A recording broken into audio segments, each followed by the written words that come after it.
Welcome back to Knocking to 10, real stories from go-to-market leaders growing SaaS from 0 to 10 million and beyond. Today's guest started in the cold call trenches and now equips global teams with AI-powered enablement at Sales Hood.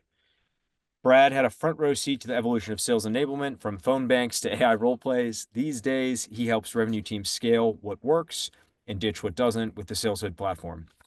Brad, welcome to the show. Thanks for coming on. Thanks for having me, John. So, Brad, let's go back to the beginning. You've been in sales for your career now. Talk to me, paint me the scene of your very first sales floor. What did that sound and look like? Well, it was loud. So What do we you mean were loud? doing business development as a service. And my first call on that floor was to a CEO. So you can imagine new guy coming in, doing business development, trying to learn the business. Day two, calling CEO of EchoStar. I remember his name still, Charlie Ergen. And so, That's that's no in small that business. role, we that our COO would walk the floor, and if it wasn't loud, then there was a problem. I eventually moved to managing the team, and so noise is a good thing on that floor. As a matter of fact, we did some training and sold the technology service as well to groups like HP and Dell and Toshiba. And when we would walk on their floors, so if you heard a quiet floor, you knew that there's a great opportunity here. So is this all phone sales? At the time, it was really, heavily on the phone, but everything go to market, omni-channel. How do we Yep. get engaged with folks? Yep. And absolutely had to be strong on the phone. And what was the expectation? How many phone calls were you making roughly per day? At the time, it was between 40 and 60 a day. And for our world, this is across campaigns and different market verticals, different solution types and positioning in the market. And I'm assuming you were hand punching those numbers in, right? No AI auto dialers, things like that. You were actually, typing in the numbers yourself. It's funny that you asked that because, as the auto clicks and dials started to emerge, there's just something about pressing a number. I Yep. think even still, I think I err towards pressing the number. Did you have a landline? Did you have an office phone line? We did. We had the VoIP system and yeah, all the cables, all the good stuff. There you go. Cool. And so, 40, 60 dials a day, what would be a good day? How many real conversations, connections would come out of that to be a day that you'd walk home feeling like you crushed it? It's funny. The one thing that you can't change is when somebody's going to pick up the phone. It just happens when it happens. And so as you'd imagine, we had all the numbers and reporting on this. So 3 to 5% of the time, you call Nice. somebody, they Nice. pick up the phone. Um, So and so we're it's, what do I saying do? maybe on a good day, you're having two, three calls in total. Yeah, Maybe great on a good conversations with day. a person. Yeah, yeah. Wow. And how how are you guys ultimately staying motivated to continue to pick up the phone, call after call, to push through to, ultimately get those 3 to 5 meetings? I've always been a believer, become a believer, even more so in the process. So, what does good look like was well characterized. Mhm. We knew exactly what was expected, what are the types of scenarios we're going to run into, and how should we navigate when we're in them. And Mhm. so, by knowing that, is following through and executing on it. It's Yep. interesting how habits start to creep in, versus being able to deliver the message clearly and execute the sequence of events that I know works, or that the business taught us works, and eventually I learned works. But following the process was key. Also having just a good team culture, good leadership, engagement, camaraderie. We have scoreboards, right? So you can celebrate the wins, you can see who's winning, and you got to have good financial motivation. Yep. So scoreboards, I love that. Do you like a big board that had like a leaderboards up top each day? Yeah, well, we were one step in the future from there. We had a TV, and we would Okay. we would Do you we was remember what was on the scoreboard? Was it like number of dials, number of connections, meetings booked? What was on the scoreboard? exactly. So you can see the activity, you can see the outcomes happening, and as a matter of fact, I ended up putting in quotes and stuff throughout the day. Right, what's some motivation Yep. to so we had a scrolling reel, but majority of the time we'd have the scoreboard sitting and Very watching real cool. time. I love that. I gotta get a scoreboard. Okay, so you guys were obviously you were selling business development as a service. So you needed to be pretty good at your craft, right? To sell it, you guys needed to be the experts. Where did your training kind of come from? Where did your team's training come from to be, so good? How did that come into place? So we had a stack of about 85 papers that Okay. detailed all of the things that somebody would need to know.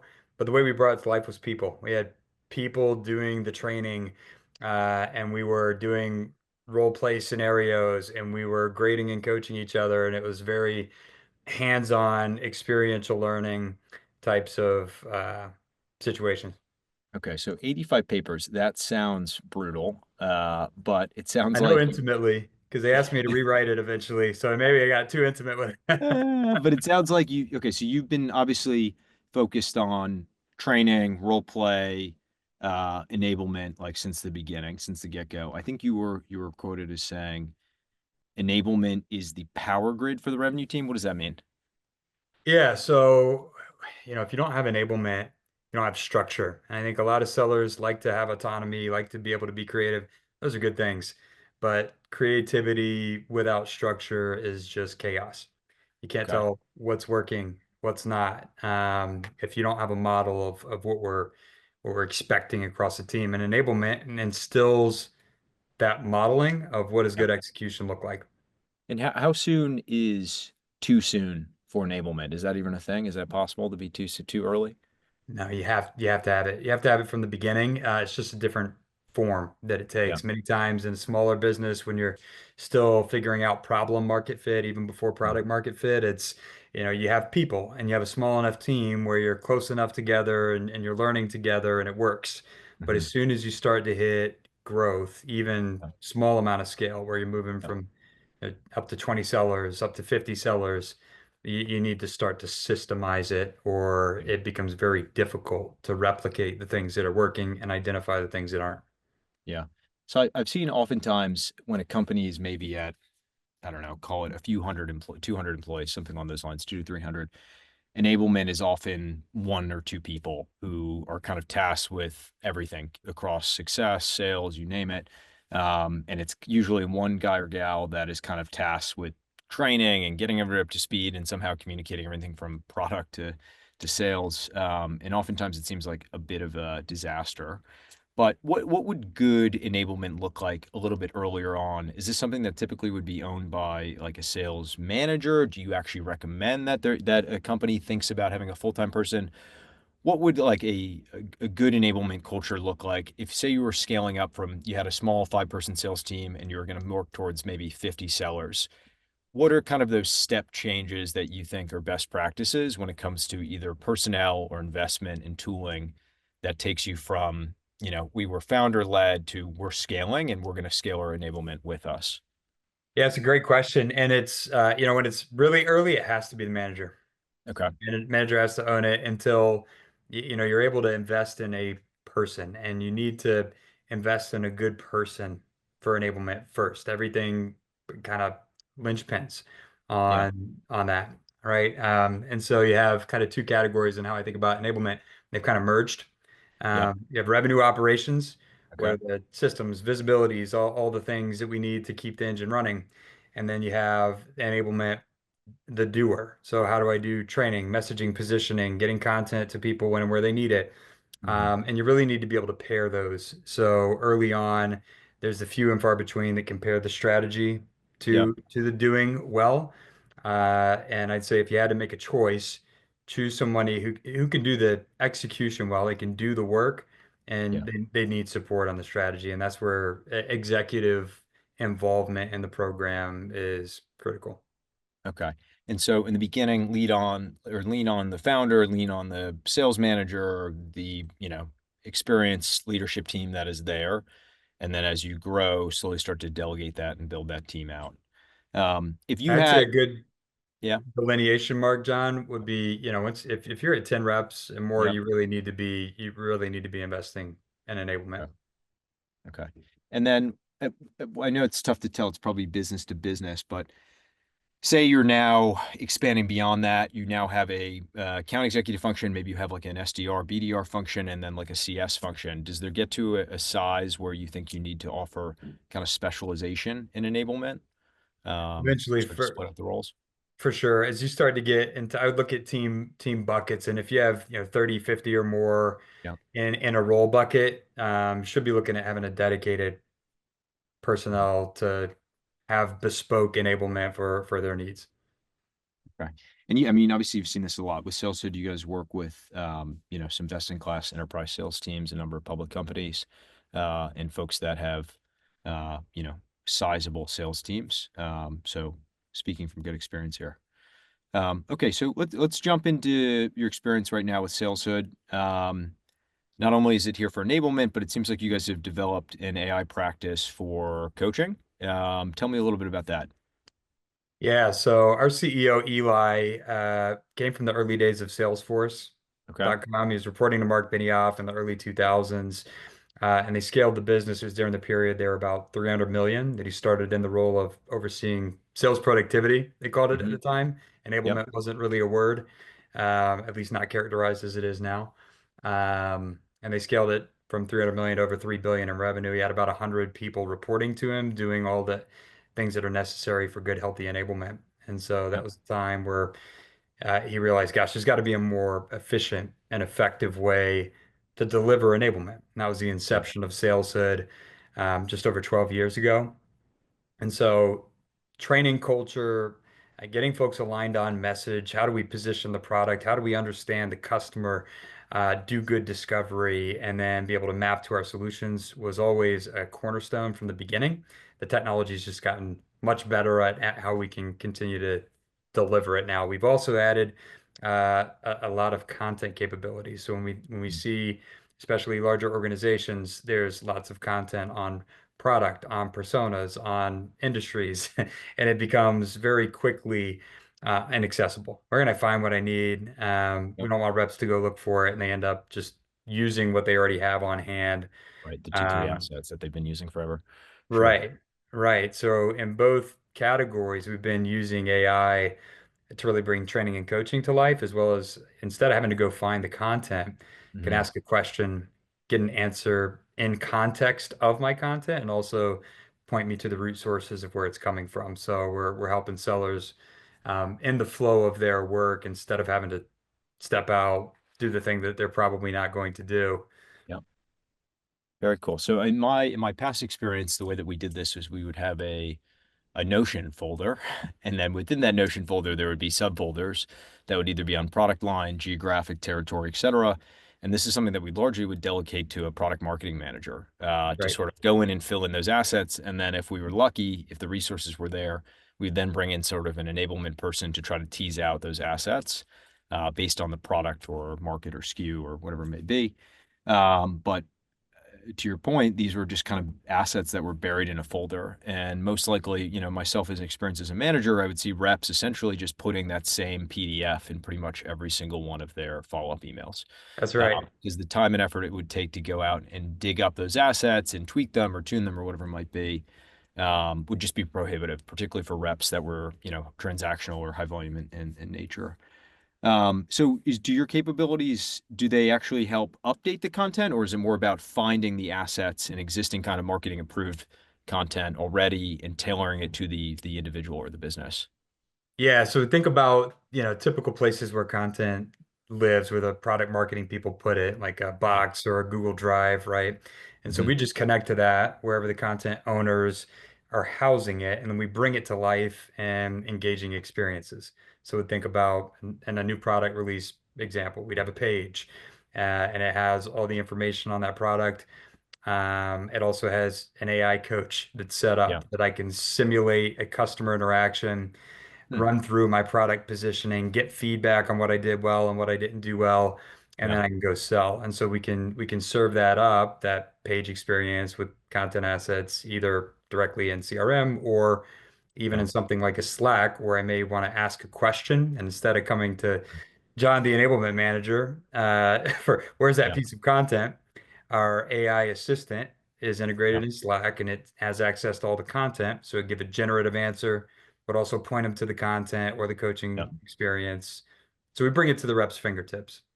Very cool. What has been the most surprising feedback you have received on your own coaching when you've used your own tool, when you've kind of dog fed it? Um, any kind of feedback for yourself that you're like, shit, I've been doing this for, over a dozen years and I, didn't even realize this? Any kind of looking in the mirror reflections? Yeah, well, it's funny, John, because as you can imagine, when we're doing this, we're dialing these scenarios to our customer's environment. So Yeah. imagine Brad in the boardroom with executives and have an AI role play that's conditioned for their business. Hmm. And we're going to do it live and in real time. And it's going to Yeah. grade me on how well did I do discovery based on enterprise cybersecurity architecture. And I'm talking to the data architect director. And so that's the type of scenario that we're choreographing Hmm. that then I'm getting graded on. And the folks around the room are also taking notes and saying, how would they grade this? How real is this Yeah. based on our world? So it's dinging me on, Brad, you had some great opening questions, well described value propositioning. You missed the mark on going deeper here where the customer had an objection and you could have been more clear in how Hmm. you handled it. So it's Yeah. pinpointing things that I think as a seller, it has to be an ongoing spectrum of learning. If you're not continuing Yeah. to learn and practice your craft and grow, then you're slowly Sure. atrophying. Hmm. Um, Yeah.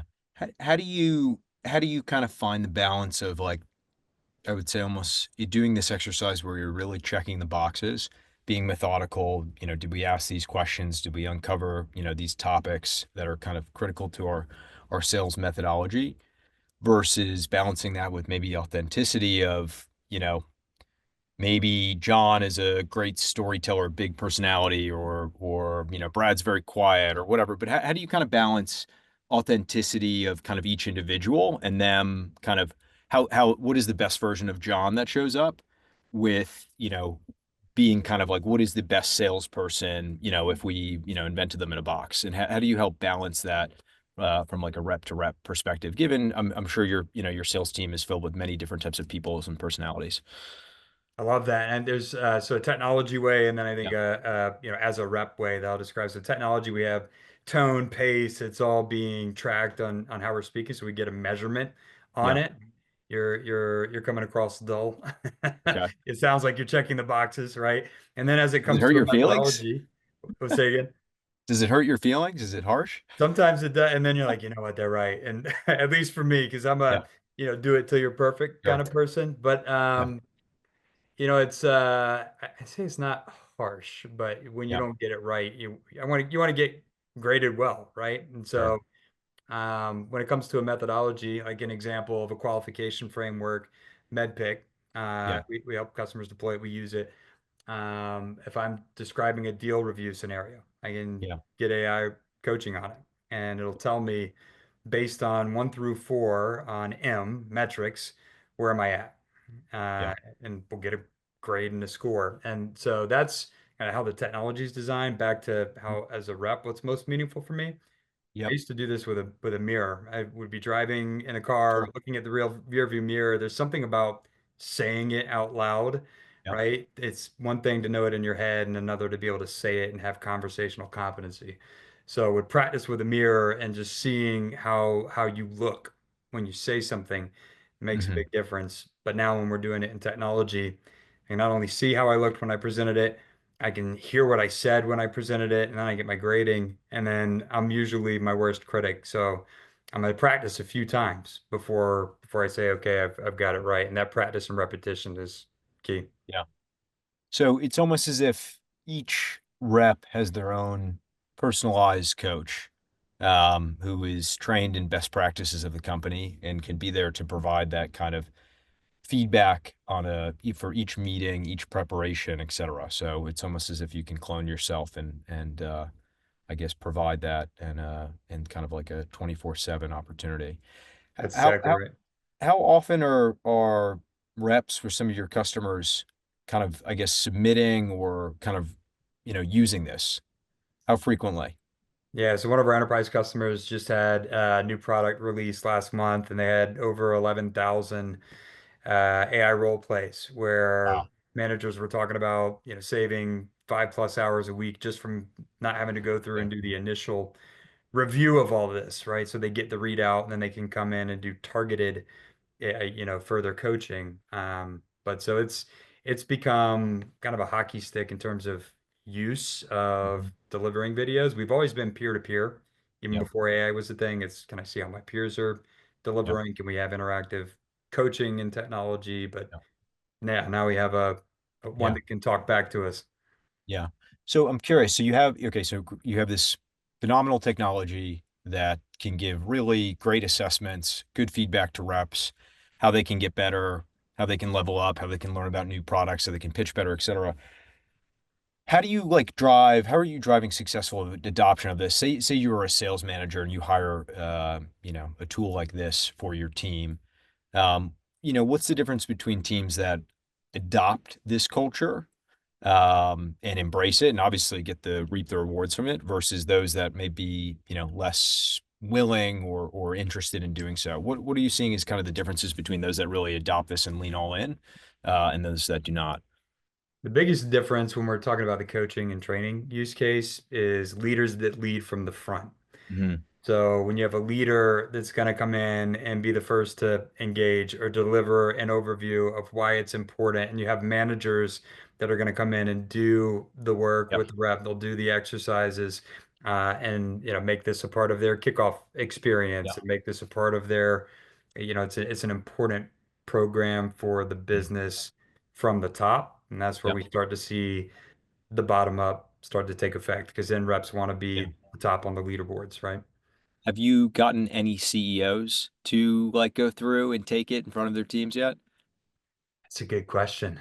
Um, Typically I'm sure you've had plenty CRO. of sales managers and whatnot, but have you been able to push it all the way to the top yet to get to really from that lead from the front? Any CEOs of public companies?